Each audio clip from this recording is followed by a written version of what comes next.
So the sound should be pretty poor. You're gonna hear the you're probably gonna hear the wind. I don't even know if you can hear me now, but there's Sally. So here we go.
She is really running smooth. Like I said, I put a tank of the non-ethanol gas, and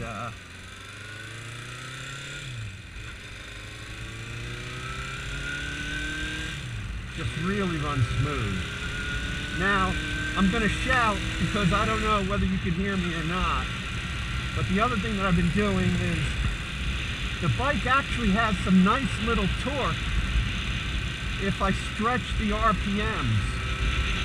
I have been shifting it when, to my ear, it sounded like it was going, revving too high. But actually this bike and this engine likes to rev high. So I don't know if you can see the tack or not, but I'm going to try to rev it up at the 4,000 RPM mode. And first gear doesn't really have that much. Second, you can really wind it out and get up to 40. And then,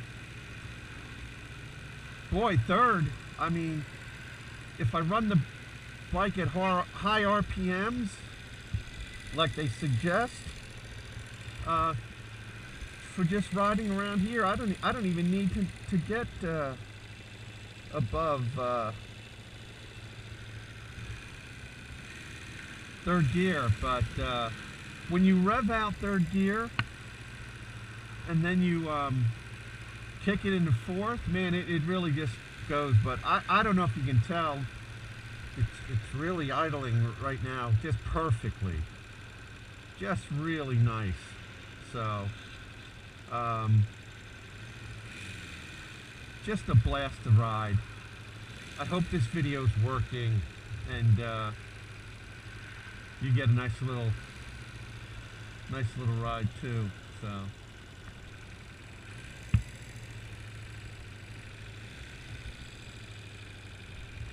you can see the lights are working.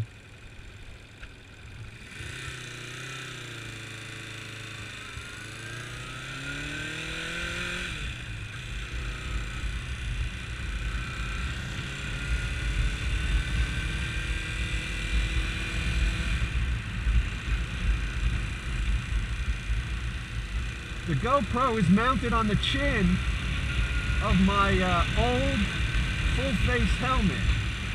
So I'm glad, I almost threw it out. I'm glad I didn't, because this might be fun. I don't know if you can see the RPMs, but I'm only in second gear, and I've got it revving really high at 5,000 RPMs. And when you keep the RPMs high, which you probably already know this, it has great throttle response and some torque. Now I'm not going to be passing any 18-wheelers, but certainly enough for the bike to be responsive. It just handles beautifully. It is just a fun bike to ride.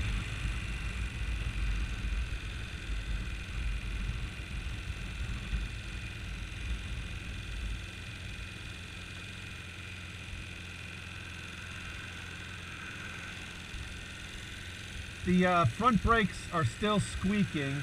They work. The bike actually stops fine.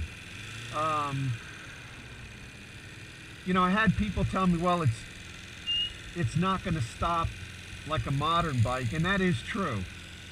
But it also doesn't have the weight of, you know, the Road King or the old Shadow. So I think the brakes are plenty. My only concern would be, if, you know, really stopping on a dime. So maybe one day I'll practice that or something. Now the idle's a little high now because I have my hand on the throttle. I actually like it a little, but if I snap the throttle, it settles right back down. Idles beautifully.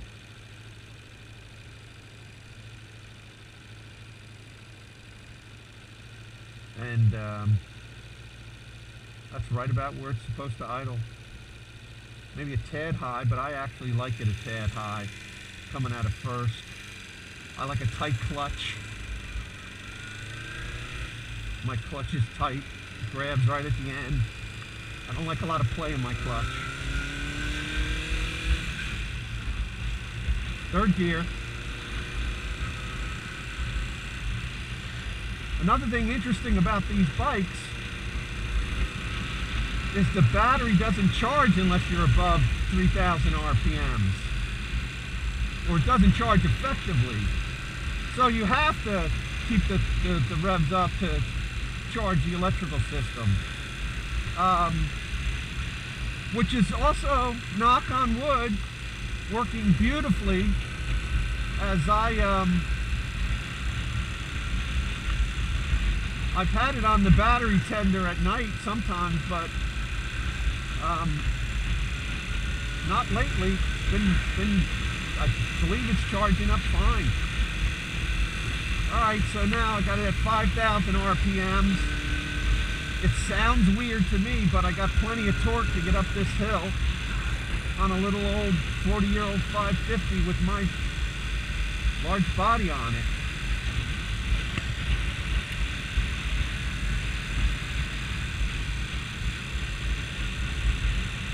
You can hear those valve taps. The one thing I've noticed with the non-ethanol gas is the valves sound quieter.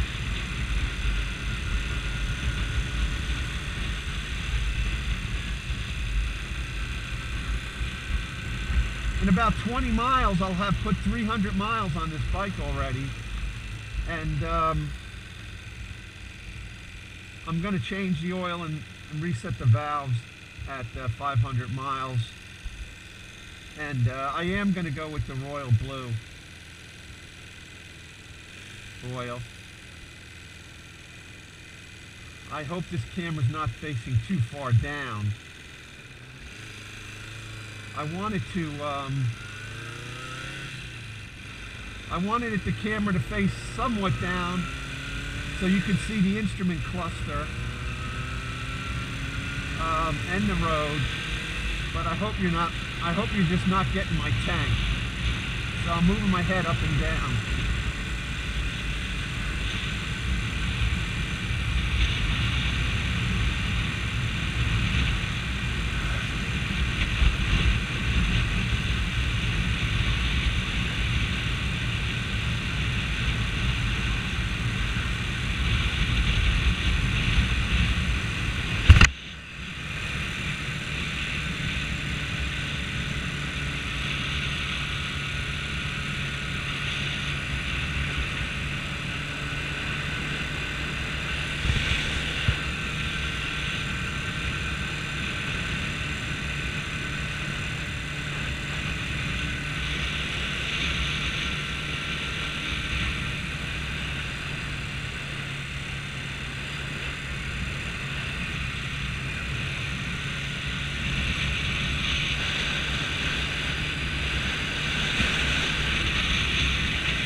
speakers are not very effective.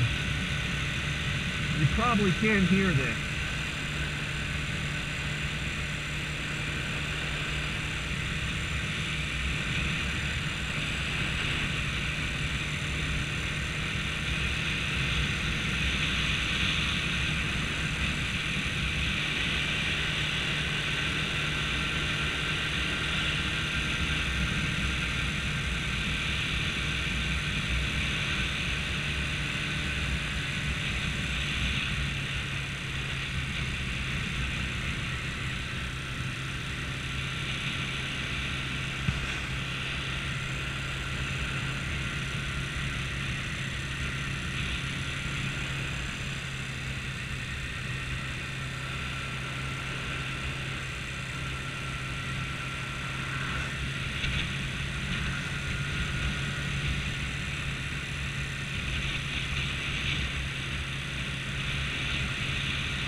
You see all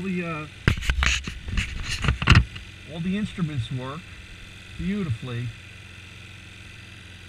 I cleaned all the contacts, but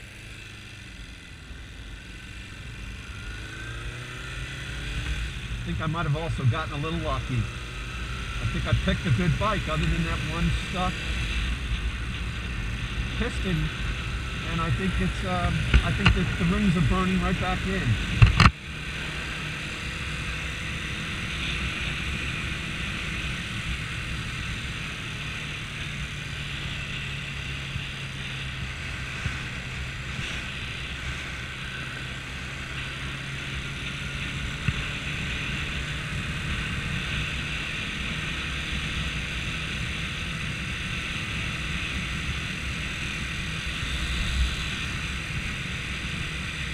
Very comfortable bike.